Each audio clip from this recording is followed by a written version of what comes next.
We're going to call to order this meeting for tonight's roundtable discussion, and we are going to open with Chris with roll call. Thank you, Mayor. Just as a note on the agenda that's in front of each of the panelists, there were a couple of changes to the participants. Alan Gilbert has been moved to the other representative panelist table. Renee Ellis. So with that, I will turn this over to Administrator Gilbert. Thank you, Mayor. Just thank you for, I'll be really brief, just thank you for taking the time to participate in this roundtable. And hopefully this is one of many conversations that we have going forward. I look to, the education and the questions, and hopefully we can answer as many questions as possible. If we can't get an answer tonight, we will definitely try to find you one. We won't just make one up as we go along, but just again, thank you for being here. I'll turn it back over to you, Mayor. So, Chris, I think that you have a summary of kind of how this is going to go and instructions for all of us. Thank you, Mayor. The goal of this meeting is more of a formal setting with focused conversation in a panelist roundtable format. The City of Siloam Springs wants to ensure transparency and that everyone is properly represented through this process. Each speaking participant must receive recognition from Mayor Nation to be recognized in order to hold an orderly meeting. Panelists can hold up their paddle to get recognition from Mayor Nation. Overflow staff can request to clarify or assist in the conversation by holding up their name paddle to get recognition from Mayor Nation.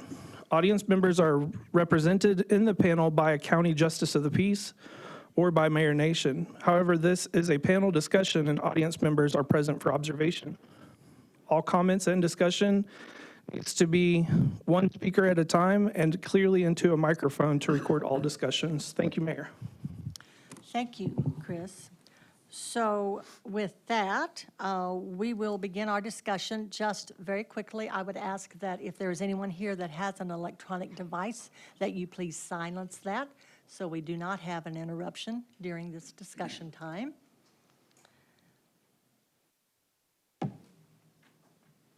So thank you all for that. I appreciate it very much. And as you are recognized and have the floor to speak, if you would please speak into your microphone, speak very clearly because this is being recorded. Would ask that you give your name and your address, and after you have done that, you will have 3 minutes in which to either ask your question, give your comments, and I know that may be a little short, but I will recognize you more than once if that is needed. So we want to make sure that we keep the meeting moving and that everyone has an opportunity to speak. So with that, I have a conversation starter, if you will. So what is the process that would get this item on the ballot, and who would get an opportunity to vote on that item? Chris. Thank you, Mayor. Just to start with, there's an annexation timeline that staff has been utilizing to go through this process. So that actually is helping us to go through this process and make sure that we hit the required steps. Today, you can see on that annexation timeline, version 1.3, we are at April 23rd, which is the Community Development Roundtable meeting. The next is a special called board workshop. That is tentatively going to be around May the 1st. These are all subject to change. To get an item onto a ballot, you have to start by going to the Planning Commission. Planning Commission is charged with making ordinances that go to for planning and zoning in different entities, and it goes forward to the city's board. After this item goes through the board, after this item goes through the Planning Commission, the Planning Commission makes a recommendation on the draft agenda, and the Planning Commission is expected to forward to the Board of Directors on May 21st meeting. Staff will then draft a resolution. The Board of Directors will hear that resolution to consider an ordinance, which will officially start the preparation of an ordinance and lock the annexation area. Next up is an annexation presentation that staff will provide to the Utility Commission and inform the Commission of the proposed annexation boundaries set by the board. on approximately June 18th, the ordinance will go through 3 mandatory readings at different board meetings. Those items cannot be combined. It has to be 3 separate meetings that these are heard at. These cannot be combined, and if approved, ordinance would be adopted on July the 16th. After that, the item would move forward to the ballot. As far as the individuals that would see this on their ballot, there are all registered voters within the city limits would see that on their ballot. Also, if you are a registered voter that resides in the area of annexation, then you would see that on your ballot as well. Thank you, Chris.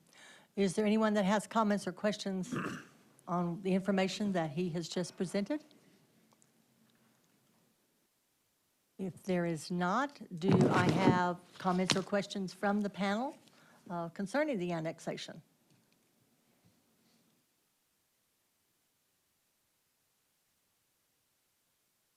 Chris? Yes, Jeff, I'm sorry. Jeff? Has anyone heard any information from RDOT on the 412 expansion, bypass around Siloam? Has anybody heard any information about that yet? Before we move on, can I ask you to give your name, full name and address? I'm Jeff- sorry. Jeff Farmer, 21923 Davidson Road, Siloam Springs, Arkansas. Thank you, sir. Yeah, and I'm a county resident. Yes, thank you. Okay, so, staff, do we have any answers for that? Mayor, if I may. Yes. Remember, these aren't to hit the city administrator with. But I have been in a couple meetings with RDOT, and what they're planning on is we're looking at a possible 25 to 30-year window. And we had made it as a group, the Benton County group that I'm a part of, is we're telling that we need it faster. And one of the main issues we're having is Highway 59, because if you're at Gentry, we all know, coming from Simmons everywhere else, that is a constant problem. So that is one of our main priorities, is trying to expand that. But again, I think we're still at least 20 years out on the 412. And maybe staff, if you've been in other meetings, I know Kevin and possibly Ben have been in other meetings that can possibly address that. Kevin? Thank you, Madam Mayor. Kevin Moore, City Engineer. Essentially, at this point, it's too early to really know if this will go or how this will bypass the city. So they're doing a couple years long study just to kind of determine the economic impacts and what some of those different impacts of an interstate would be. And so at this point, there's no real line on a map per se. I would expect to see that here in a few years probably, and then we'll learn a lot more. And then, as Administrator Gilbert said, essentially once the Federal Highway Administration decides to fund that interstate project, then there's a deadline 20 or 25 years after that funding is begun. So the answer is no, we don't know. That's the information I have. Arthur may have a little bit more. Arthur? Arthur Holbert, Chamber of Commerce. I've been in several meetings discussing this with RDOT. Just without belaboring the point, to echo exactly what they're saying, 20, 25 years. And they're really not even sure if it's going to be a north route or a southern route. Obviously, the southern route, you have to deal more with the Illinois River, and much of it would be piered and bridged, kind of like you would see in Louisiana or Florida. Obviously, with the development on the north side of Silent Springs, and you're butting up against a lot of residential. So echo what they say, at least 25 years, and they're not sure of a southern or northern route. Southern route is actually less populated at the time. Thank you. Thank you. Anyone else? Yes, Steve. Yeah, Mayor Steve Beers, resident 326 South Prospect in Siloam Springs. And I am a citizen, and also I think it's listed as a JBU rep because I'm one of the vice presidents up there. Just a couple quick comments and then a question. I used to live on the north side of town, and actually my community members where I lived came to Bend Roads at the time and said, hey, we'd like to be annexed. And actually it was a really good experience. And so I just want to start there. The other thing that the city has done is when the university needed to rezone, we had a lot of different land uses in the university's land. And again, the city did a good job working with us. And the reason I bring that up is it feels like the thing that made it really easy, the thing that made it work well, is that we worked directly with the city on the specific needs of our specific spaces. So the question I have is the annexation that I'm looking at, the map, obviously has a lot of land, and a lot of different people populate or own those properties. Without belaboring or expanding the time zone, is there a way for the city to provide the kind of service that I felt like I received when I came and asked for annexation? We came and asked for annexation, or we worked with rezoning, because it answered a lot of my specific questions. And as a resident, I just know that there's a lot of different issues with each of the parcels that are out there. So my specific question, is there an opportunity for people to talk specifically about their particular land and how that might, the adjustment of the land annexation, that currently, the map that's currently out there, if that could be adjusted? Does my question make sense? Sure. Chris? I wanted to thank Dr. Beers for your question. Absolutely, my staff is available Monday through Friday. That includes anybody that walks in, if they're a county resident, if they're a city resident, they can come in. We will make sure that they have face-to-face contact. If not immediately, then we'll schedule something with them. We can definitely answer those questions on a one-on-one format. I believe it was last week I did have a group of people for a separate instance that came in, and they were all county residents, and we were answering questions about territorial jurisdiction to those county residents. I also have an open door policy as the Director of Community Development, and welcome anyone to feel free to come in. If I'm not available for direct questions, then one of my staff members is there to assist.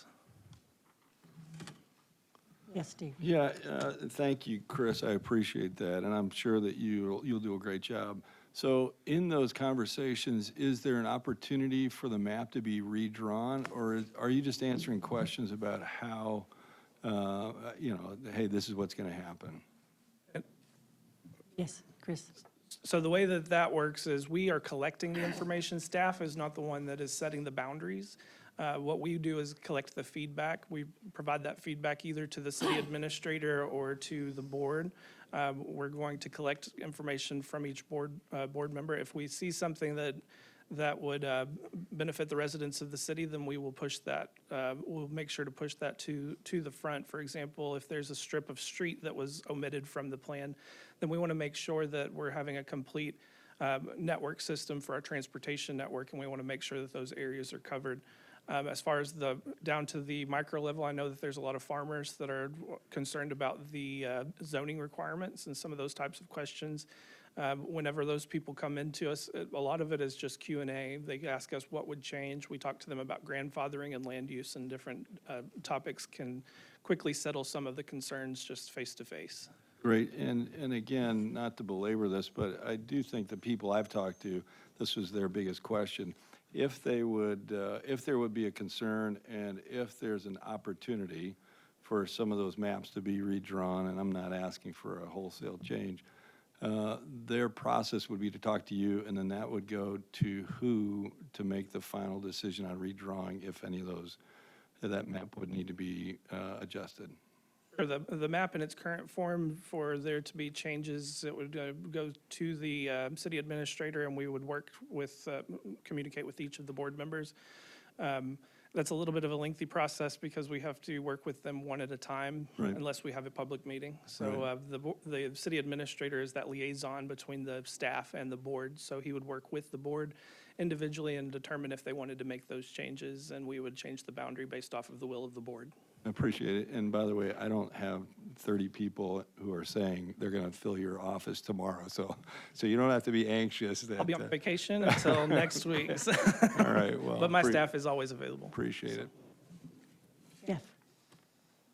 Jeff Stewart, 1803 Don Hill Road. Do you have a mic? I'm sorry. close to you. I told myself to do this, and I didn't. Jeff Stewart, 1803 Don Hill Road. I am a city resident. We moved out there in May of 1995. We've seen a lot of changes. The church wasn't there, those schools weren't there, none of the building was going on out there. And Don Hill Road still looks the same. And Oak Crest Road still looks the same as it did 30 years ago. I guess my question is, question/concern is there a commitment or any plans from the city if annexation moves forward to do something about those two streets? Widen them, improve them, something? Do we have one of the staff members that can answer that? I will, Mayor, I'll jump in on Yes, that one. Alan? Again, staff is here to answer these questions, but one of the things before we can plan is to add annexation. So since I've been in the chair, we have worked on projects or this as a master street plan. One of the next plans I want to work on is a master sewer plan, and we have a, master utility plan to go forward again, because I hear a lot of questions as, well, you have so many issues inside the city, how long are we going to have to wait annexation? So one of the things that we have really strived to do is before we build new sidewalks, let's fix the sidewalks that are currently a problem. So that's one of the things we have done. It's working on, we're fixing potholes, and we know we need to know that I had conversations with board members today that we need to put more money into streets and make sure these street projects are getting done.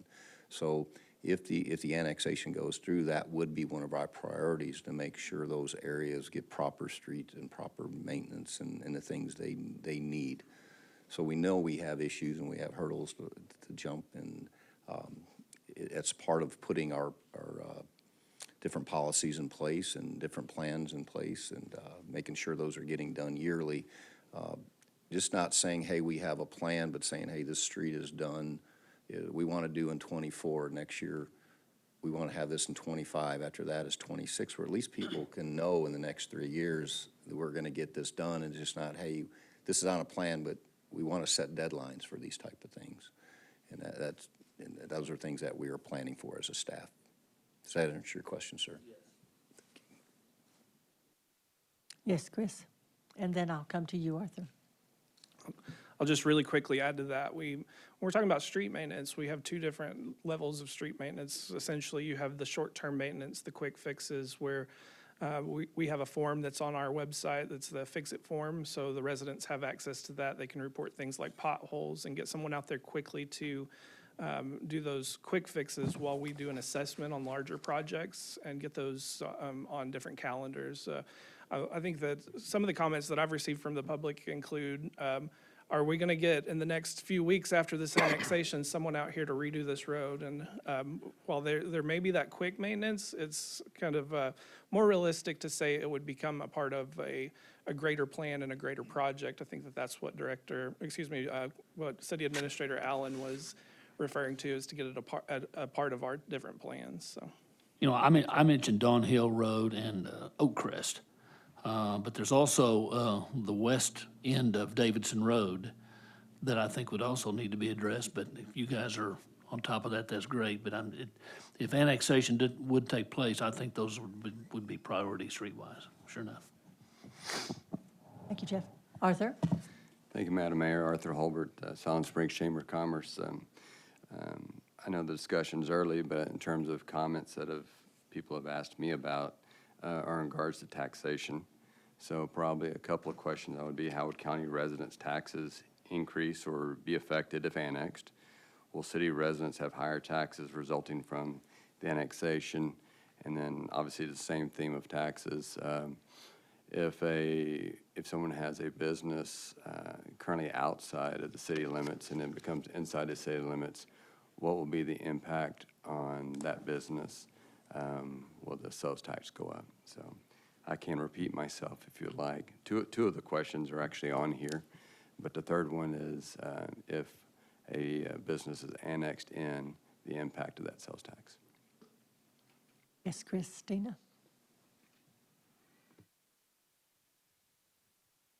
If a business comes into the city, then they would have to charge the additional 2% that the city has for sales tax. Thank you. And did you want me to address the other questions as well, or? Yes, please. Certainly. So property tax, there is 5.5 mils that the city collects, 5 for the city and 0.5 for our retired firefighters. And how that impacts, I guess it's easiest to give an example, so I'll use my own residence as an example. My house is supposed to be worth about $300,000. So my assessed value is closer to $32,000. And 5.5 mils on that is about $181. So we're not talking thousands of dollars that would be added to property tax. Thank you, Christina. Jeff? I've seen option A, option B, option C. Is this the annexation concept, March 2024? Is this the final concept? Is this the final plan as far as annexation? I mean, I don't know if we need to, how much further we need to go if it's going to change from this right here. Chris? That is a great question. So, so we started with 3 concepts. It was option A, option B, and option C, and each one of those were varying levels or sizes of annexation area. So what we did was we worked with staff through Administrator Gilbert, worked with different board members, and started to get a feel for which of those options the board members had preference to. So we immediately removed, I believe it was option C. So the first removal of that was option C. It did not appear that the board was going to be in favor of that level of annexation. So we had A and B remaining, and there were pros and cons for each of those. So what we did as staff and what Administrator Gilbert did was work with the board and try to create a little bit of a hybrid from A to B. We also looked at some of our city assets. You have the Lake Park in the northwest corner, and we also have some different routes where our police and fire have to take to get to some different locations. So we wanted to look at those 2 things. We wanted to look at the complete transportation network. How are we going to connect that complete transportation network to different areas that our police and fire visit regularly? In the northeast corner, we expanded some of that area, and some of the people probably noticed some of those changes. And I think that that's what you may be referring to, Mr. Farmer, is some of those changes doesn't match really A or B. Some of that was relative to intersections. We looked at different intersections and to try to determine where these police services would be most valuable, where we're having 25+ minute response times for county services and areas where there's repeat incidents, where there's known troubled areas. So a lot of the transportation network had a lot to do with that, with the decision on some of those locations. And our park at the northwest corner, I think, had some to do with why we expanded a little bit further to the northwest. As far as the current map that you see, staff does not intend to make any additional changes from a staff perspective at this point. Right now, we're at the public feedback portion. If there's any additional recommendations to change the map, it is my understanding that it would be driven by county residents and city residents' feedback that would go to Administrator Gilbert, and I will let him speak. Thank you, Chris. Alan? Just to piggyback on what Chris is saying, when you're working with 3 different maps, one of the things that when we were looking at that C, I got a lot of negative feedback because it was such a broad annexation. And so we started to shrink it, and when I started looking at it, it's more of looking for that future growth where we're looking at 10, 20 years, in the future, hopefully farther. On some of this map you're looking at, there's several properties that are for sale. There's one in the middle of Stevenson Road. I think there's 200, 300+ acres that are for sale. If that sells, you're looking at a residential area. Heiko and Davison, I know there's a 20-acre block there that they're selling for residential. Both ladies sitting here knows a lot more about that than I do. So as that grows and turns into subdivision or businesses, it's things I'd rather get ahead of it. So it's easier to go off I decided to go off one map. If it shrinks, things are removed or things are added, that's up to the board. But as Chris said, I don't plan on adding anything else as I work with board members to decide what is best for our citizens, as we move forward in an annexation. And again, I'm in contact with them daily and weekly, just getting their feedback, what they're getting from citizens. I'd also, Mayor, if you don't mind, there's just one of the questions one of the gentlemen asked just about information, I think it was Mr. Beers, Dr. Beers. If you go to our homepage and you hit the search annexation, it should be the first result. There is and I can also share with a website with you where you can go in there. And at first I thought, hey, send me the emails, and it got to be too much. So that's where we're gathering all the information and questions. So if you have questions or concerns or things you'd like to see added, anything like that, send them. Staff is reviewing those daily. So it's just a good tool to have. Thank you, Alan. Katie, I believe you had your paddle up, and then Dustin and I will come to you. Yes, thank you. Katie Renard, 702 East Delaware in Siloam Springs. I am a citizen of the city, and I serve on the Planning Commission currently. While we're talking about this, I thought it might be really good if we discussed a little bit the different services a county resident versus a city resident receives, because that's part of the reason we're looking at this, is also to be able to enhance what we make available to people. And it's one of the things we all need to understand as we go forward. Chris, do you have an answer for that? Sure.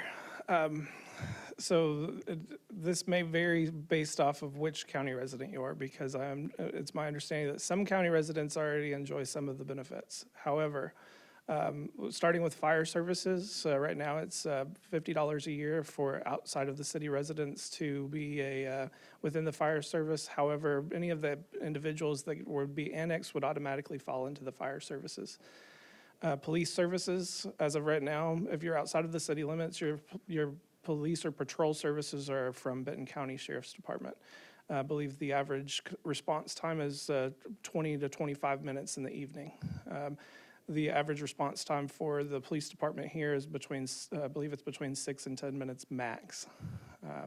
And forgive me, Chief Miller, if I if I said that incorrectly. Whenever we're talking about utilities, there's a surcharge for some of the utilities for county residents. Whenever you are annexed into the city, the surcharges, I believe that they're approximately 10%. The 10% surcharge goes away, so you will have a reduction in your utilities that come from the city's utilities. One of the questions that I receive regularly, and this may be better answered, Mayor, by Danny, is one of the things that people want to know is, can I keep my well water? Can I keep my septic? And it's my understanding that unless you have a new build project, then the answer is it would remain the same as it is now until there's some sort of a future change. So if you have, for example, 10 acres and it splits, your house that has septic and it has well water would remain on that septic and well water. If you build a new house on the other 5 acres, then we would have to look at that individually and determine if it would be required to use city's water or sewer. I think that's a quick summary. That answer you, Katie? Okay. Dustin? Yes, I understand what everybody's saying. My question here would be, why now? And what I mean by that is we're fully acknowledging a bypass that's 25 years out, that for all intents and purposes can drastically change the look of of the direction Siloam goes. Why now? And on top of that, so much, especially in this northeast quadrant, is largely agricultural right now. I don't understand how the agriculture people in that area benefit in this in any way, shape, or form. And I know there is a gentleman out there trying to sell 200 or 300 acres, but the reality is he's had that for sale for years. And I'd just like a little bit of clarity on what is the rush here, especially when we know that a bypass is inevitable, and we don't even know whether it's gonna go north of town like this proposal does, or if it may go 6 or 7 miles south of town, which would change everything. Anyway. Thank you, Destin. Chris? So I think one of the things that people will immediately recognize is the amount of growth that we've had as a city. I believe it's on average, our residential rate is about 2.75%, and our senior planner's here, and he can probably correct me, I'm sure he will. But one of the things that happened in January is we likely surpassed 20,000 residents. These county areas are growing. They're going to break into subdivisions whether or not we annex them. If they're adjacent to the city, then they're going to be required to come into the city by petition annexation either way. We have several of those now, or recently, that have come in through this process. Just since we have started this process, we had a small development that came in through petition by annexation. Whenever we are talking about annexation, the annexation is going to happen. The question is, do we want it to be in a manner that's a responsible growth so that we can get those transportation networks up to par so we can start working on a master plan in those areas? Or do we want a piecemeal annexation that's going to come in piece by piece over the next 20 years? And ultimately, we will present the boundary that comes out of the meetings. We will present that to the board. But the decision is ultimately going to be up to the residents of both the county and the impacted annexation area. Junior, did you have your? Did. Okay. My name is Junior McClellan. I'm at 3017 North Hyco, and I'm a county resident. I wanted to go back onto that tax question that he had about raising your tax. There's more to just the property tax that it will raise, which is actually, it's a 10.6% raise per household, and it also is on your personal taxes. It will raise that same amount. And then also, where if you are in the city, you will pay the extra 2%, which, for instance, if you bought a car for $30,000, you're gonna pay an extra $600 to get your car tagged on top of that. That's just, and which that would, actually with my taxes, it would raise me almost $400 a year in my own if we were to be annexed into the city. And I had some other questions, but so much stuff went on. It's all kind of gone. But, out in our area, I know it's a very large area out that way, and there is a lot of stuff that's trying to develop out there. But like he was saying, I've understood that anytime a person comes in and wants to put in a residential, if they get approved, they're already automatically in that section. So they're getting this, like he said, piece by piece. And I believe a lot of our residents, we all feel like we're fine with that just going piece by piece. And we know eventually it's going to come to us because a lot of us has been there 35 plus years and even more. But we would just like to see it come in piece by piece and where we're at. Like I say, we've been there 35 years. And far as police response, I've actually called city on people that was on city property, and it did take more than 6 to 10 minutes. Actually, county showed up before the city did. And then it was all turned out to be a good thing. I won't tell you what happened, but it worked out great. But so we feel like we have pretty adequate protection where we're at, and we're all pretty good with paying the $50 a year for our fire protection and stuff too. But I did want to address on that deal with the taxes. There was more than just the one tax that would impact you more than the $100 and some because depends on what else you own. It brings your taxes up there too. Thank you. Christina, do you have any information more on that tax situation? I'm actually not aware of anything other than the additional city 5.5 mils. It would apply to all of your property tags, which would include your personal property. The example I was giving was just for my home. But the 2% is for anything that is purchased within the city. So I guess if you're having a lot of Amazon deliveries, you might pay an extra 2% tax at your house. I'm not really sure where the 10.6% is coming from, and I'll follow up on that. All right, thank you. So Arthur, you had your paddle up, and then Cammie, I will come to you, and then Steve, back to you. Yes, Arthur, Chamber of Commerce. I was going to respond to Mr. Butler. He asked, why now? I think that's a great question. We can all attest that there's been great growth from a population standpoint, but there's also, economic development growth too. And this last week, I completed 2 RFIs for 2 businesses considering being in the area.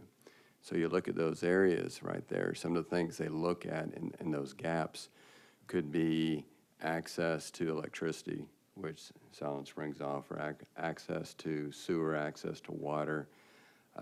So a benefit could be if it's annexed in, it's more site ready. And we think in terms of residential, but it's to be determined whether that's residential or whether it's industrial or whether, it creates an opportunity for 500 more jobs, right? But many times before a large industry will come into an area, they're looking at the ability to handle large amounts of sewage, large amounts of electrical, and the power and what have you, looking at the gas lines and the grid and things like that. So that would be another example of the possible why now, why those areas at this point in time. Thank you. Thank you. Cammie? Cammie Heavener, 810 Oak Crest Road, and I am in city limits, but across the street from me is out of city limits. I was just going to say, a suggestion that I think might be helpful to some if they're curious about tax stuff is to do a comparison. If the city could just give them, I mean, I know you don't want to do that for every single person, but if, like I brought a copy of my utility bill. My city tax on my electric is $3.78. My tax on my water. Per month, yes, per month. But I mean, I'm just saying that I think it sounds like it's so much more, but it's smaller increments maybe than, Anyway, I'm just saying, maybe some of the things, if it could be shown in comparison, what a difference it could make to somebody. Because I'm sure it's more for some people than others. So. Thank you, Cammie. Steve? Yeah, Steve Beers, 326 South Prospect. Junior, I appreciated what you had to say, and I do wonder, maybe you could help us, because as a small business owner, it's one thing to have additional taxes on your house, and again, it sounds like it's pretty nominal. But the people I've talked to who are some of the business owners who are on the county who might be annexed in, and I don't understand all this, so maybe you could help us. I'm not asking you to divulge specific information, but it seems like there's additional taxes beyond the 2% that people are going to have to collect for any sales. Is that correct? Or maybe, I'm a little bit confused about how the taxes might impact your business. With my business, the way the tax is collected on it, I'm in the county, I collect 7.5%. If I go into the city, I'll collect 9.5. But if I pick up and deliver with my business, I still have to charge the tax that I collect for wherever they live. So if they live in the city, or if they live in a different town, I have to collect that, put that in. It's a lot of paperwork. It's one of the reasons we don't pick up and deliver. We just have them delivered to us. So that way, it's cheaper for the customer anyway. But it would be that we would have to start charging another 2%, and we would have to get a city privilege license to operate in the city limits if that does go through, if we do become into there. Thank you. Thank you.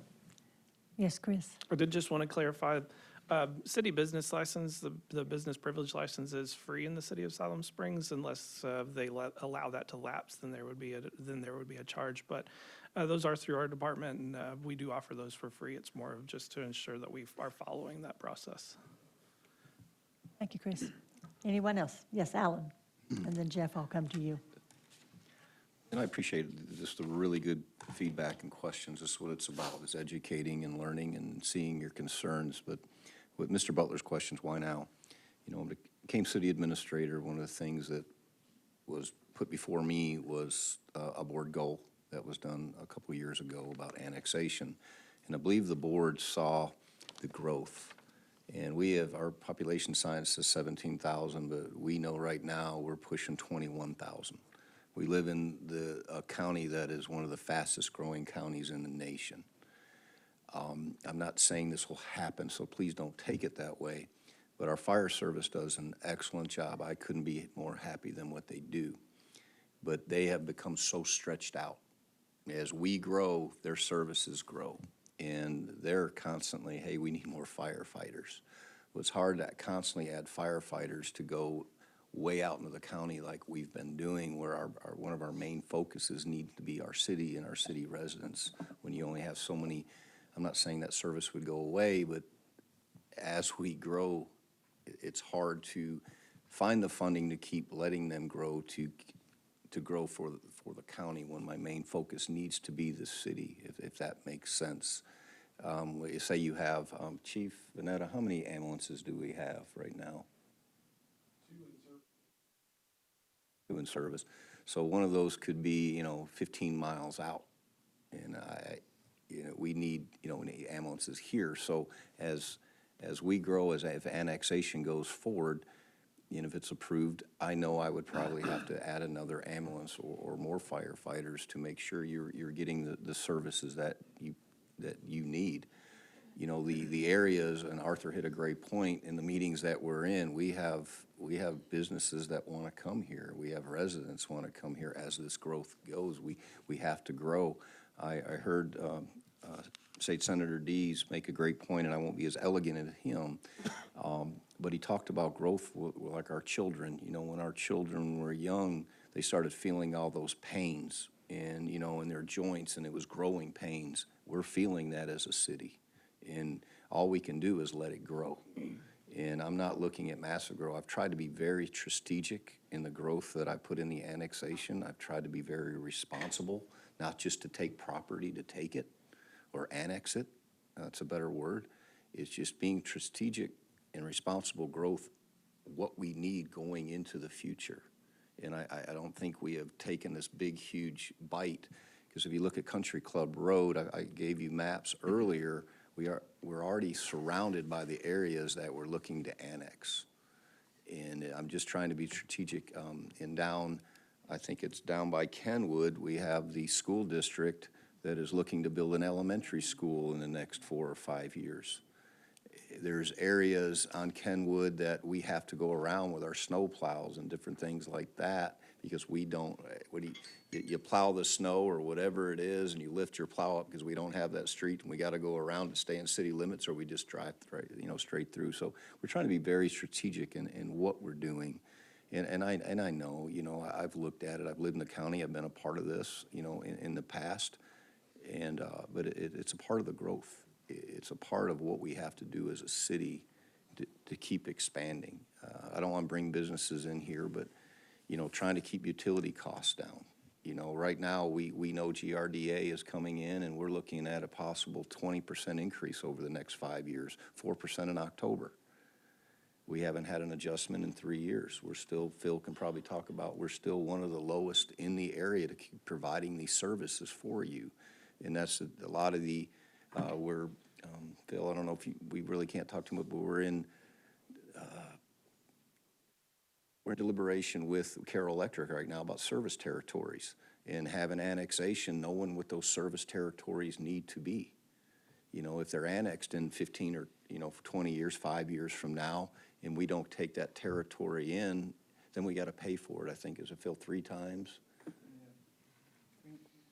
3.5 times if we don't do it now, and we annex it years ahead, we're looking at paying 3.5 times the value. So that's a lot of the reason why now. We're just trying to be strategic and responsible on what we're doing to provide the best services possible. I won't sit here today and say, hey, we're going to annex you and I'll have you sewers and roads. That's not possible. I wouldn't be telling you the truth. But as long as I'm here, I will do my due diligence and work very hard daily to have the best streets and sidewalks, because the 8 months I've been here, that's what we have focused on, is making sure that you have the best streets and infrastructure possible. But again, the growth is coming. And again, we talk about 412. No one has actually said that's gonna happen. They've got to find funding, and it's gonna be millions and millions, and they've got to get around the Illinois River, and who knows what the governor or RDOT will do in 20, 25 years, but I do know they're talking about it, and we've been in plans. But I do know we have to continue to plan and grow, as the city of Siloam. So I hope that helps, and feel free to ask me questions. I'm just trying to be as honest with you as I can. Thank you, Helen. Jeff? Mayor, I visited with you about this a week or so ago, just curious about what this was going to look like tonight.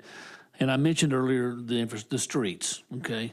Dawn Hill Road, I live there. I'm not trying to petition, you come fix my street. And I don't think you're saying that, but because if you come out there and fix my street, that's going to be a major hassle. I don't want to have to go through that necessarily, but I want to go back to, you talked about services, fire services. Fire runs out in our area have, in the last 20 years, increased tenfold. I mean, you guys are out there 4 or 5 times a week, seems like, up and down that road. That's got to be a difficult road for you guys to navigate if there's any traffic on Dawn Hill Road at all with those big fire trucks. I don't know. I just think that you're right. To build a new street, to repair a street, costs a lot of money. I understand that. And you have to, and everybody has to go through you're grading rocks up in my driveway, all those things. I understand, but with the fire service and all those things, I just think, if you compare Hyco Street to Dawn Hill Road, it's night and day. Dawn Hill Road, in my opinion, ought to look like Hyco Street with the traffic that goes up and down that road. And I know you can't sit here and tell me that you're going to fix it next year. I understand all that process, but I just want to emphasize once again, I think that that's a really heavy, well, again, in the last 20 years, it's just grown up, it's grown out there like crazy. It's going to continue. So anyway, when you mentioned the fire service, it made me think of that, and so I wanted to say again, you guys you're out there, ambulances, fire trucks up and down that road all the time. So, and I just wouldn't want to try to scream up and down that road to a fire. It's only about that wide. So anyway. And I just wanted to bounce back off that. And also, when I was police chief, one of the things that was a big problem when I first got here is the kayak park and the city park. We had the officers that we had to leave the city limits and go through the county to get to our city property. One of the things that we did, we have good I built a relationship with Benton County, and the Sheriff Holloway has been amazing to work with, and we were able to get MOUs. It still doesn't, it gives us the right to enforce laws on to and from the city property, but it makes it really hard when you're leaving city property and having to leave streets. The young officers trying to learn, hey, this house is in the city limits, but the one right next to it isn't. And we're constantly getting those questions. So again, I didn't mean to cut you off, Mr. McClellan. Thank you, Helen. Yes, Junior. Now, if the city owns a property, it should already be city limits, correct? No, we have property that we own. Isn't that Well, right, like the Chris? water tower itself is not, that's north of town, is not city limits? I don't believe it is. That's correct, Mayor. The city can own property outside of the city limits. There are some examples of that around the lake park. I'm not familiar with the ownership. I think the JP Holmeyer said that we do own that property and that it is out in the county. We do have other examples of that, including in the annexation area. Parts of the property that are being annexed are owned by the city of Siloam Springs, but not within the city limits. I noticed that. Now, I had another question. You were saying that if this annexation went through, it could also help lower utility bills or keep them down there. But with this annexation, would it bring you that much money for 147 residents? That would make our electric bill, from what I understand, about 50,000 a month to make up for that, to keep it the same for 147 people.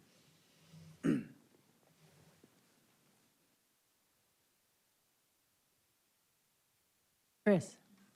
So one of the things to note is some of the properties that are within the annexation boundary and some of the properties that have recently been annexed by petition are going through a subdivision process. So one piece of property that is 10 acres is subdivided into, can be subdivided into many lots and have individual property owners that take ownership of those through the subdivision process. The benefit of this also through that subdivision process is that it's easier for us to go through the review process.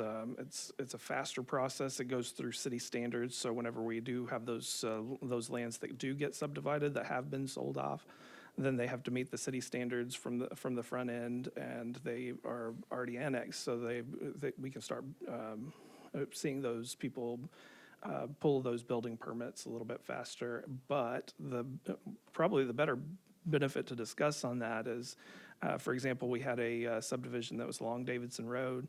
The subdivision is along Davidson Road. However, Davidson Road is controlled by the county. So it goes through somewhat of a city review that has to get through approval, but it goes through those county roads. So you're seeing an increased traffic count on these county roads that you're discussing.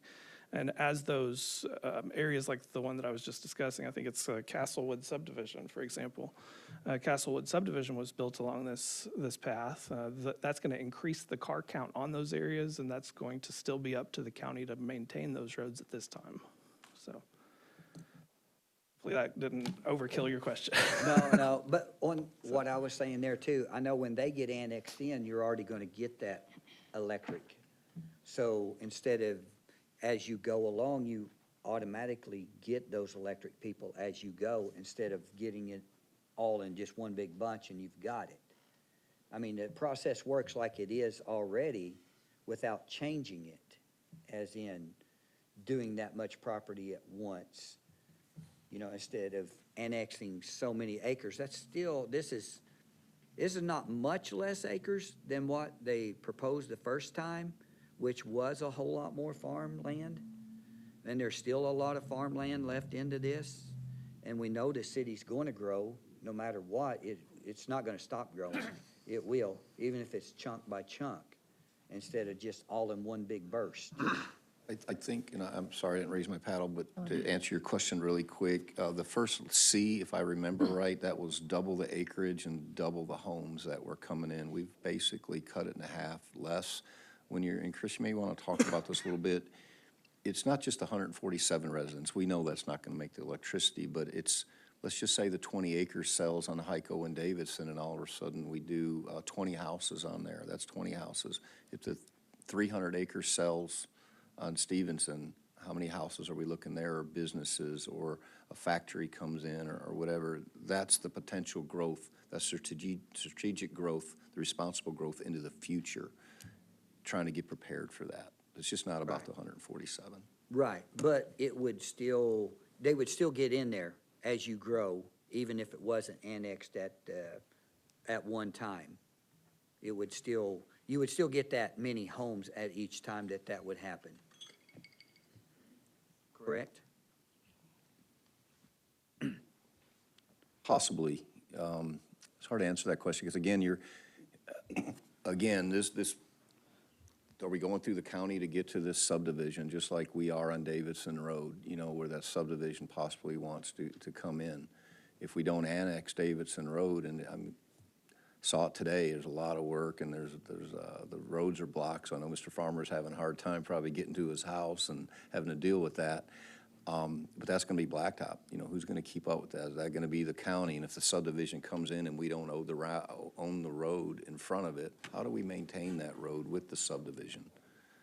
And then we can't give them a service of maintenance, and then the fire department, police department still have to come on Davidson Road because it's not a part of the annex. It wouldn't come into us automatically. When they done Hyco Street, when I moved to Hyco, it was a one-lane dirt road, and it was actually I want to say when the other side of Hyco did get annexed and it came in the city, well, the whole Hyco became paved, but part of that still belonged to the state. So did the state help you do the Hyco when they done that? Because that took that guy over a year to dig that whole ground out, and which I understand what he's going through because I did it for a year or over a year.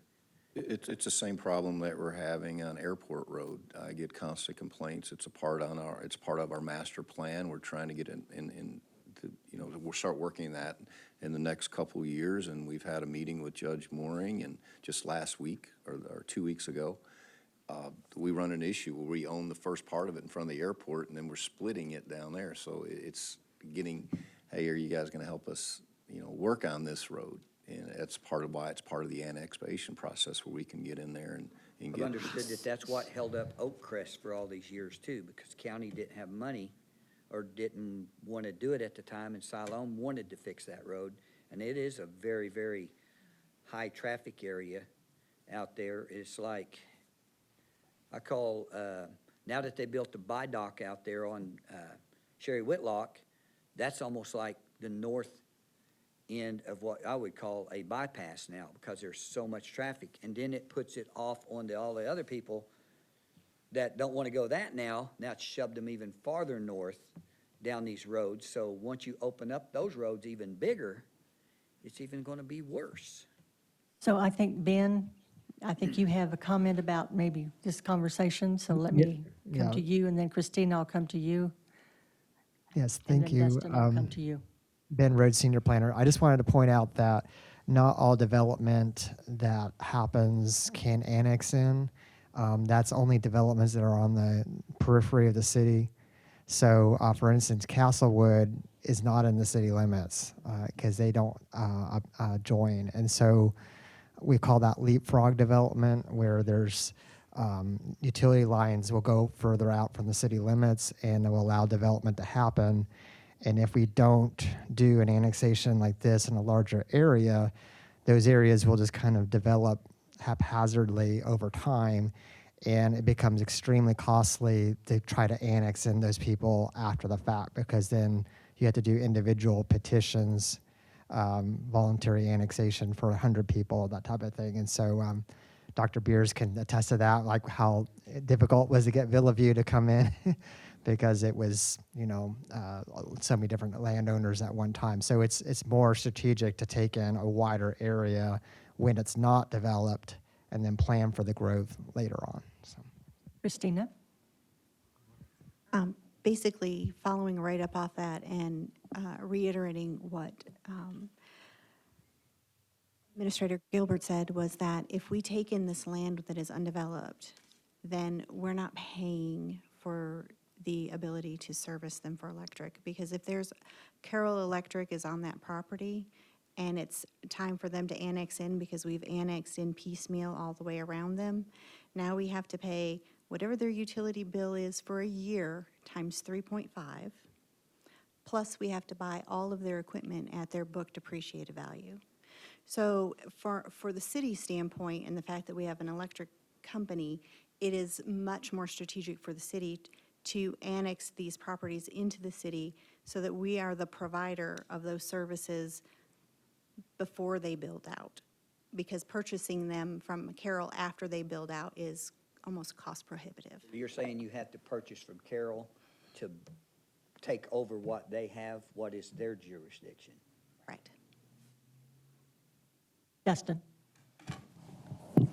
Yes, Dustin Butler, 602 North Highway 59. I am a city resident. I'd like to ask a little bit more about the utility rates. We see, we say lower utility rates, and I think most people take that at face value. But I also think you got to be real careful not to lose the trust of the citizens. And I say that because I'd like to know where that information is coming from. The reason being, I have the unique opportunity to have multiple monthly bills, both on the city of Siloam Springs and on Carroll Electric. And on the average, the city of Siloam Springs is 19% higher than Carroll Electric on the average. I ran these numbers today, and I would be happy to share any and all information with anybody that wants it, but I struggle to understand where the truth of that statement is coming from. Christina? So part of that issue is, first of all, if you're on city electric and you're outside of the city limits, you're paying a 10% surcharge, number one. Number two, if you have an agricultural property and you have farms, you're getting a different rate. When I say that our current rates are lower than Carroll, I'm talking about residential rates, not agriculture rates. We don't have an agricultural rate. And I think that's something that needs to be explored. But even on that, just looking at residential rates, I've got residences inside city limits on city electric that are unit per unit usage still more expensive than Carroll Electric. And you're breaking out the electric separate from all of your other? 100%, yes, ma'am. Okay, because we have actually looked at, we have staff members who are on Carroll Electric, and when you compare that to our current electric, a lot of that has to do with the power cost charge is where the big difference is. The rate charges are cheaper at the city, but the power cost charges fluctuate. And I will say the last time that we checked, one that was just a residence inside and outside city limits, the one inside city limits was cheaper. My numbers don't show that, but moving on from that, why can't there be the exploration of an agriculture rate? Because if you keep expanding, there's a lot of agriculture. And that is very, very expensive on City of Siloam electricity. So I believe that Phil was talking about potentially looking into a rate, but I don't think he was calling it an agricultural rate. Phil, do you want to explain that a little bit more?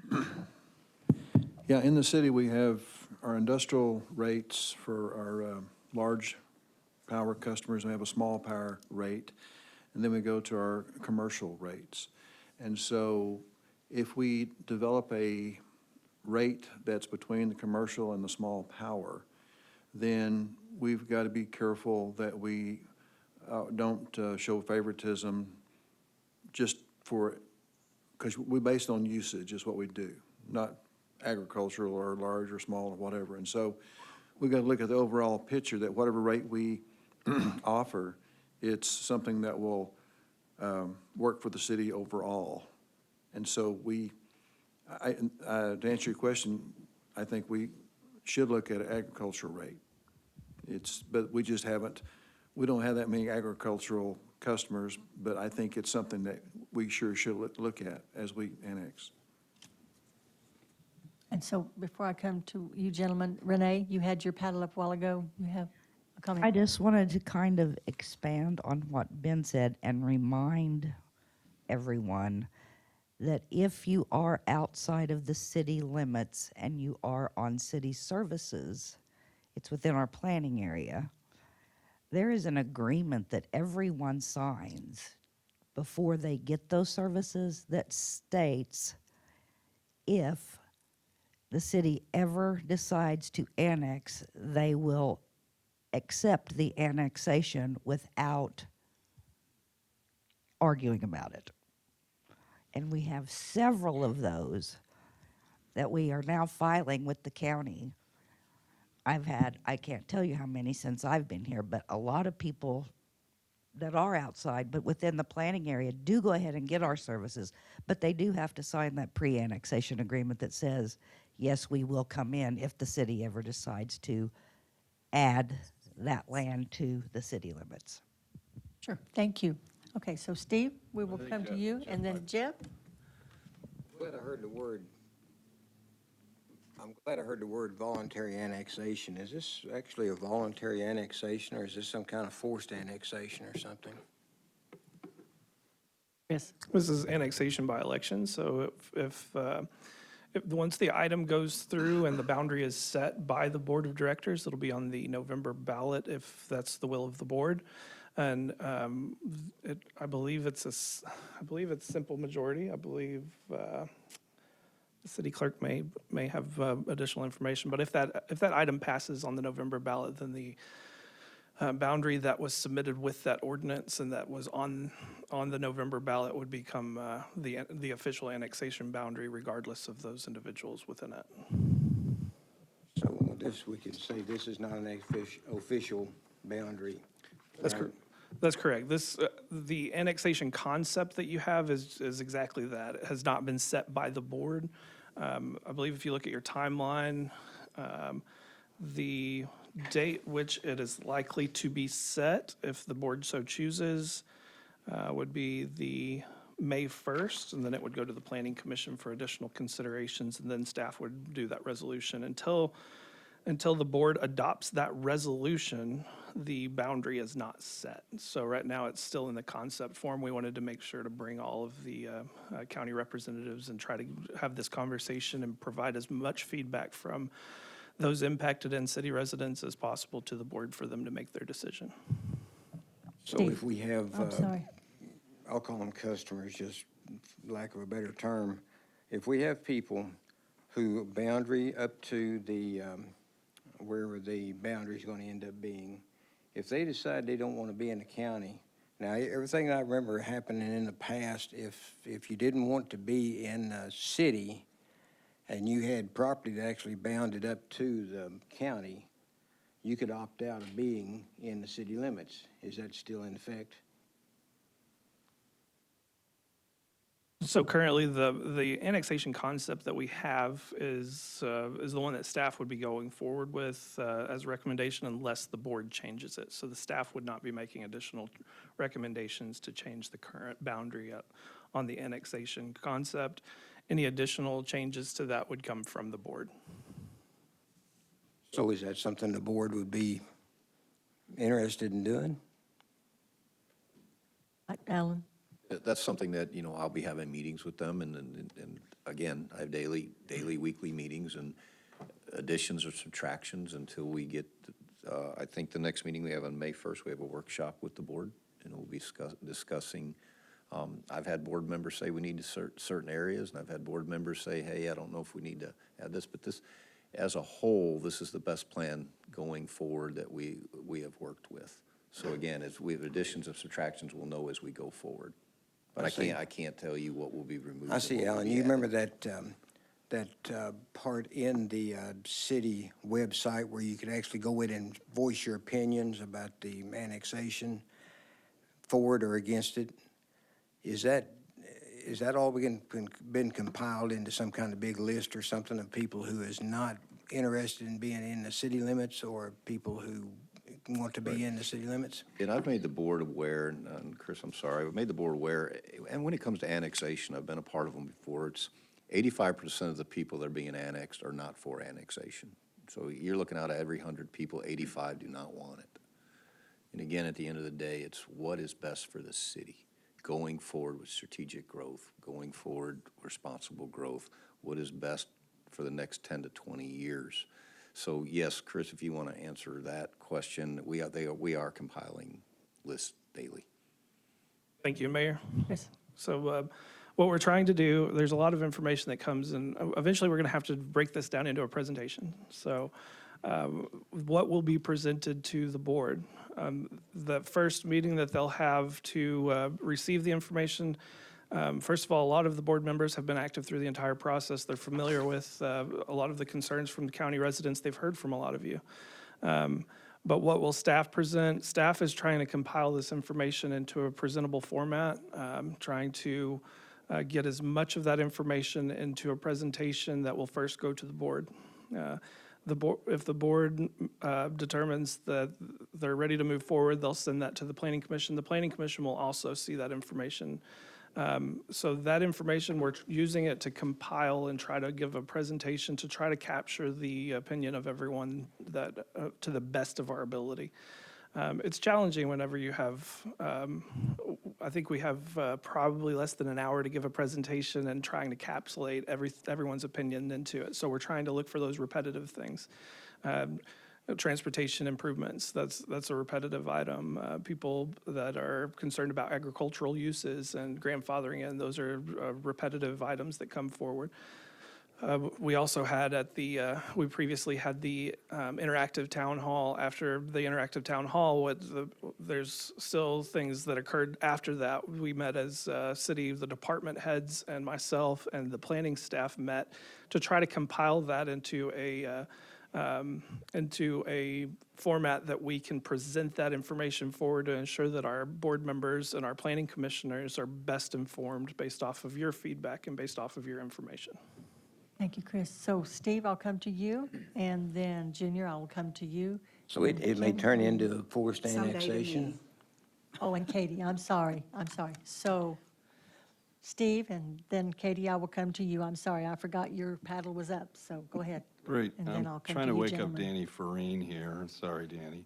But when I think about infrastructure and we talk about the next 10, 20, 30 years, obviously some things, city utilities, things that city provides can scale relatively easily or more easily. You know, you add a street here, a street there. But when I think about big expenses, I think about the water treatment plant, I think about the water, the sewer lines, and so on and so forth. So when you think about the next 10 or 20 years and as we grow, what's the infrastructure looking like? And I'm thinking the two that are harder to scale would be the water, sewer, and maybe electricity. I don't know. So, yeah. Chris? So I actually did mean to cut Danny off on this one. So sorry about that, Danny. I did want to include in this part of the conversation, one of the things that we will have to do as a staff is come up with as a part of the ordinance with some of the things that are expectations within the next 3 years after annexation. Those meetings have not occurred yet because we don't have a boundary set. So as soon as we get that boundary set, it's likely that staff will have an internal meeting and make a list of items, and that'll be a part of the board's presentation. That is part of the state statute to incorporate some of those items within the ordinance that moves forward to get this on the ballot. Annie, I think you wanted to answer Yes. part of that. Danny Farine, 3120 Waukesha Road. We'll cover that on the plants, both wastewater and water plant. They're designed for a very long period ahead. We know we have 15 years worth of growth that they're designed for, that we can handle 15 more years of growth to be able to get those. We look also at getting water system expanded. You see the expansion we done down Highway 59 to pick up customers that was in our area that we're supposed to serve. We took it on further out so we wouldn't have other cities coming in and other water districts coming in our system and serving those customers. With this annexation, like say, helps protect the area, protects our rate structure. We get the rates over a larger amount of people so we can hold those rates. One thing I was looking up to, our inside city limits fee for just having a meter on your property, looks like it's $15.26 a month for just having that meter. If you're in the county, you're $29.38 a month. So right there, already some savings. Thank you, Danny. Appreciate that. Katie?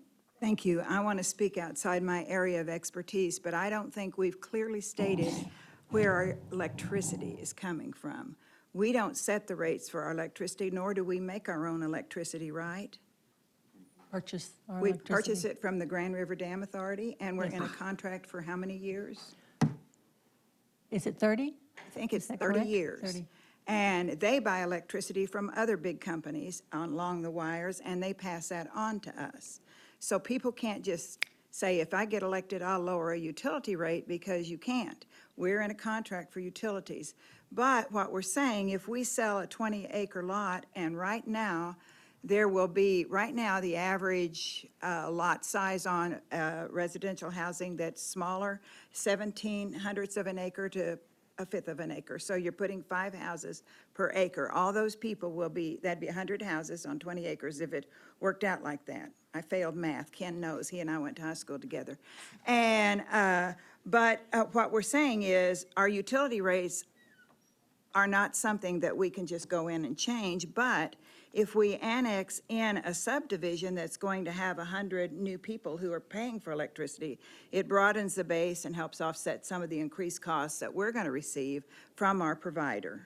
Am I saying that correctly, or could the electrical people help me here? Because I think we can change these rates and that we can do things to these rates, and we can't. As I understand it, all we can do is spread them out among more people. Is that what we're saying? I see them nodding their head, yes. Is They that- are. Yeah, they are. Phil, do you have a position for Miss Katie?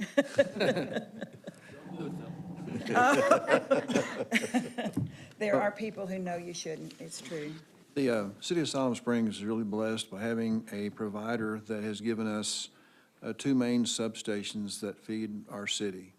And so out of those 2 main substations, we have plenty of capacity as we grow. Okay, we have plenty of capacity to grow. Our challenge is getting electricity to our growth in the city. Okay, and so we have substations that the board recently approved us purchasing another transformer for some growth that we're having, and so we're planning for that. And so, you know, I just got back from a meeting with GRDA and the people in the SPP world, and so we're really positioned well as far as our diverse generation that we have supplying us. We have hydro, wind, you have gas plants, and so, of course, coal is going down. They're using more peaking for gas now, and so, but the people that oversee that Southwest Power Pool, it oversees GRDA, and they're getting stuff, since the Uri event, they're having to upgrade their systems and have to add a lot more generation to prevent blackouts and brownouts. And so, but GRDA is on top of it. The city has a great capacity to serve our customers, and the board has given us the green light to add on to our substations. And so we're positioned for this annexation to grow into it. And so we're working with Carroll right now. We're in negotiations with them the negotiations with Carroll pretty well parallels what we're wanting to do annexation-wise, and so there won't be any increased cost with this annexation and the Carroll buyout. It'll be pretty close to the same, and so I don't see any surprises there. We're getting ready to counter-propose what they propose to us in the next few weeks, and so it's looking good for the city. And so supply-wise, prices of electricity are going up, not just for GRDA and the city, it's overall the nation. As we change from coal and that world, you get more renewable energy out there, things become more unstable. And so the prices of electricity are going up, but for our area, they won't be as radical as they will be for other areas. Well, if you could, to touch a little more on what you just did, and I think Ms. Christina talked about that earlier, is if we don't annex now, when we're doing this negotiations with Carroll, we're going to be paying that 3.5 more if we decide to annex in 5 to 10 years. That cost could be, what is your estimate? Well, it's way up there. I mean, it's in the millions. You know, as the land develops, you know, you don't want to buy a fully developed parcel of land and try to annex something like that in because the costs are prohibitive. Whatever their annual bill is, take 3.5 times that, that's what you got to pay, plus the infrastructure that they built to serve that area. And so, you know, it's just, it's cost prohibitive. So when we're talking about that why now, Mayor, it could be, if we don't annex now, we go 10 years and have to buy Carroll Electric, it could be in the millions to do it then. Thank you. Yeah. So I want to make sure that everyone has an opportunity to speak that wanted to. And Ken, I know you have your paddle up. You have not spoken, so I am going to come to you next. Well, Ken, 2825 North Hyco, and a lot of my reason is personal. We bought that property about 40 years ago for us to live out our life on, and I wanted to have a few head of livestock and what have you, and I understand that the city does need to grow and what have you, but it's certainly not in my benefit for the code enforcement people to be coming out and checking 20 acres to see if the grass is so tall and what have you. I normally do not cut hay. I let it grow. I cut the pasture several times a year, but I will let it grow so that they can feed on it through the winter and what have you. The fellow that is wanting to subdivide the 20 acres on out north of us, he has owned that, I think, no more than 2 years. He inherited it, actually. I knew his mother well, and she was not for annexation. He is wanting to sell, of course, for the money. He doesn't live there. And, but, like I say, my reason is personal, but it's kind of a pain to think that he's going to push me into out of the way I want to live. I've owned it for 40 years, and he's owned it for maybe 2. Another thing, at the last meeting, it was just a week or 2 ago, I didn't stay till the very end, but I stayed till almost the end. And when I left, there were 2 green dots on the map and the red dots, meaning they did not want to enter. I realize that it does make it harder for the fire department and what have you, if everything's not in the city. But he mentioned that they have to go so far out of the city and what have you. It's just as far out there if it's in the city or if it's out of the city, unless they build a new station out there. But like I say, I feel that most of the people are against this, that it's going to affect, and it's somewhat overwhelming to come here under this format. And I realize you invited 3 outside the city and 3 inside the city, but we are also talking to a lot of city officials here who we know are for it. That doesn't hardly seem fair to have a format like that. I'll just tell you I'm against it. I want to be a good neighbor, but I'm against it. Thank you, Ken. So Junior, and then I will come to you, Jeff, and then I will come to you, Jeff.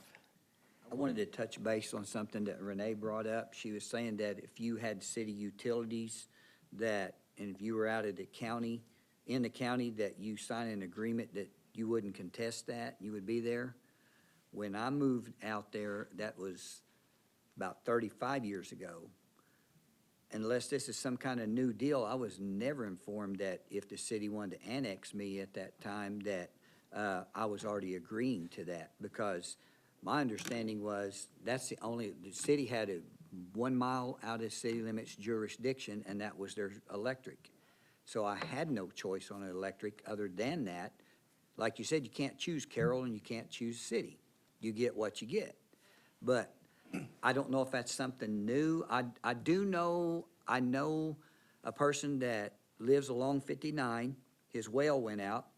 They were putting water in, and his agreement was if he hooks up to the water, he had to join with no contest on that. So I do understand that, and I do know that's true. But is that something that's new that since I've gotten electricity 30-some years ago? Renee, you know. She's getting her mic.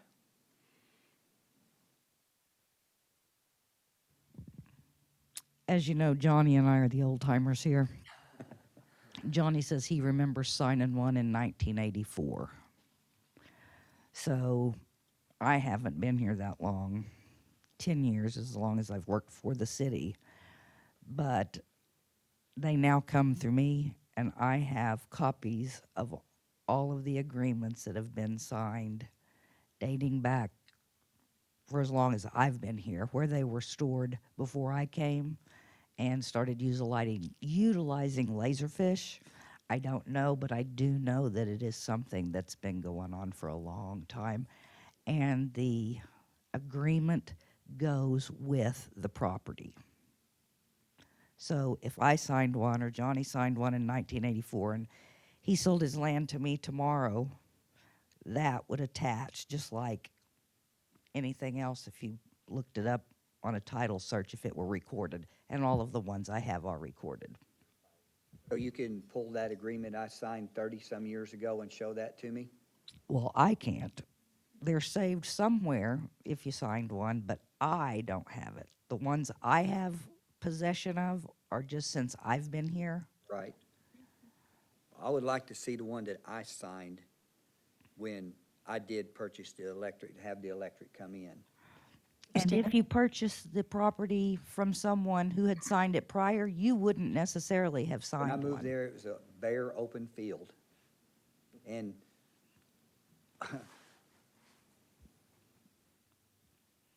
when I moved there was city board members that's how I found the property.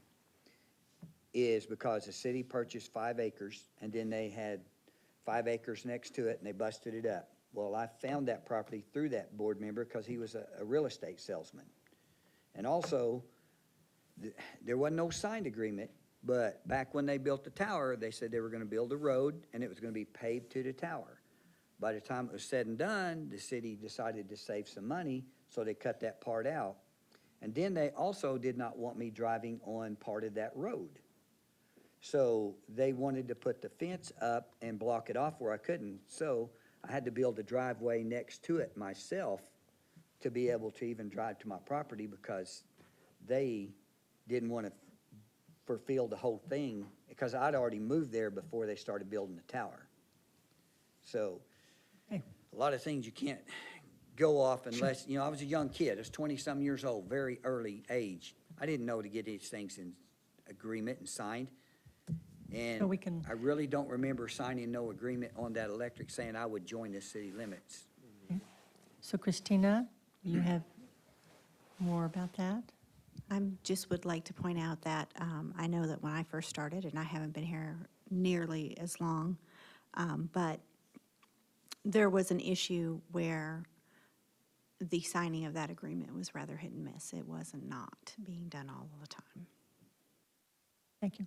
So, Jeff Stewart, you have a comment?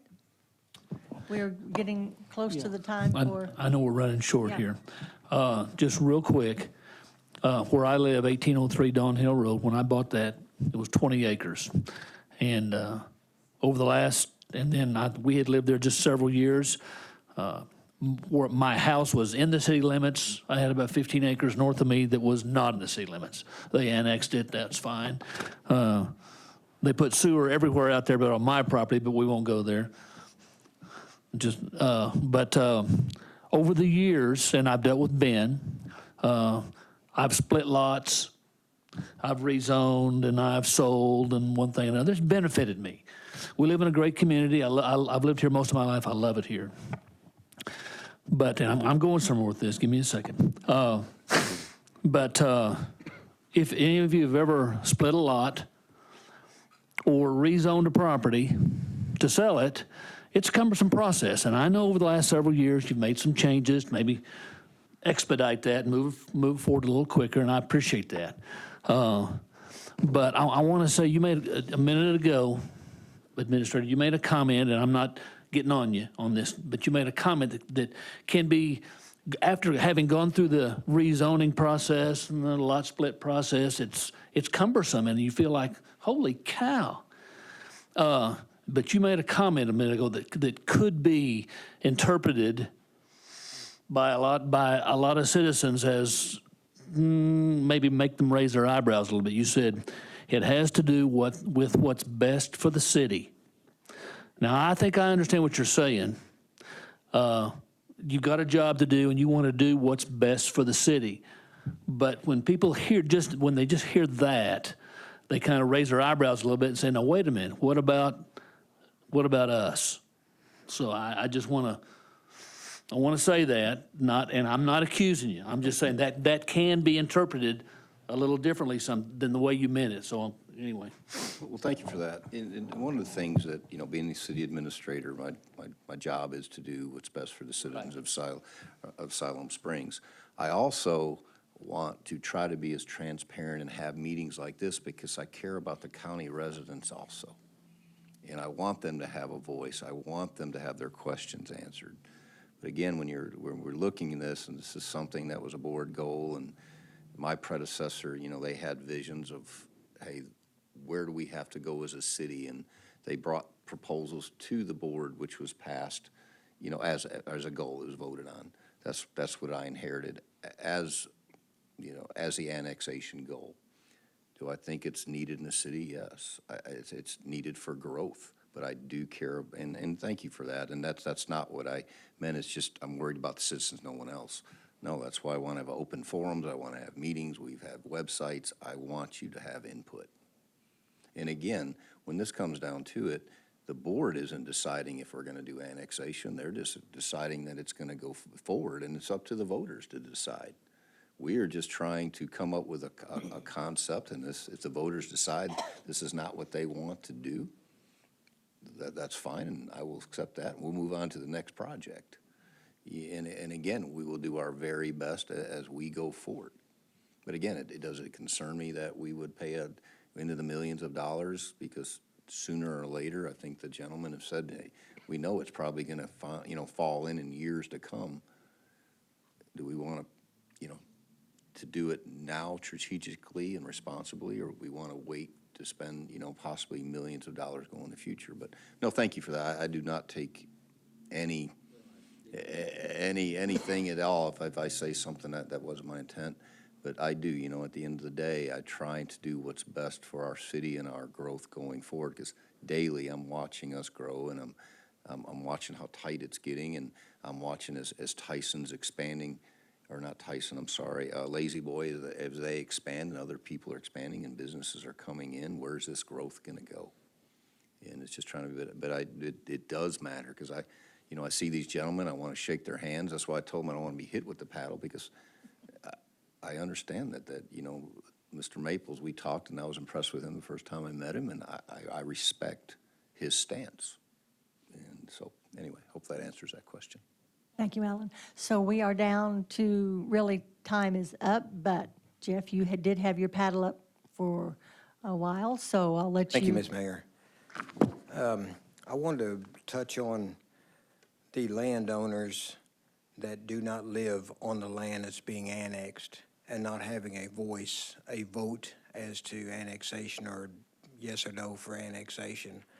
Also, the friends and neighbors that I have that live somewhere else other than the land that's being annexed.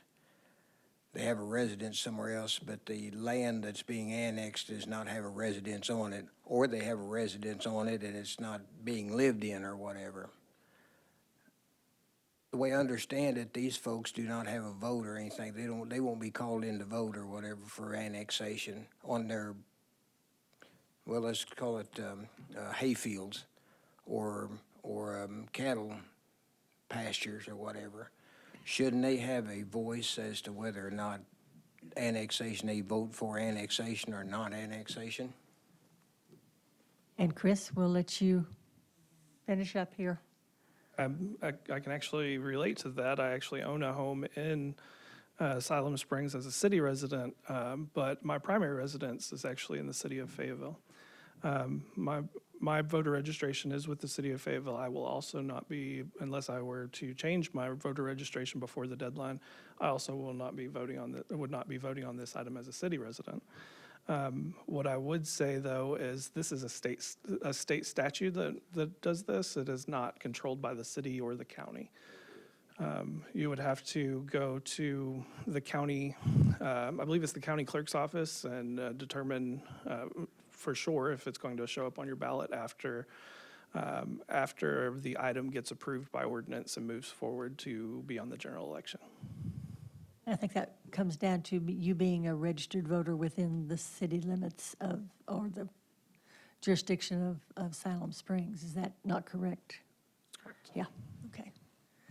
So with that, Alan, any final words? No, I just appreciate everybody's participation, and I hope, or in this roundtable, and I hope we can continue the dialogue and talk and communicate as we go forward. There's a lot of work still to do, a lot of questions still to be answered, and I know on the back of your paper, there's still a lot of questions that people have asked, and we want to make sure, I think we touched on some of them, but not all of them, and we want to make sure we get answers. Good. And Thank you very much. again, thank you for being here. Thank you very much. I appreciate everyone and their participation. And with that, we are adjourned. Thank you.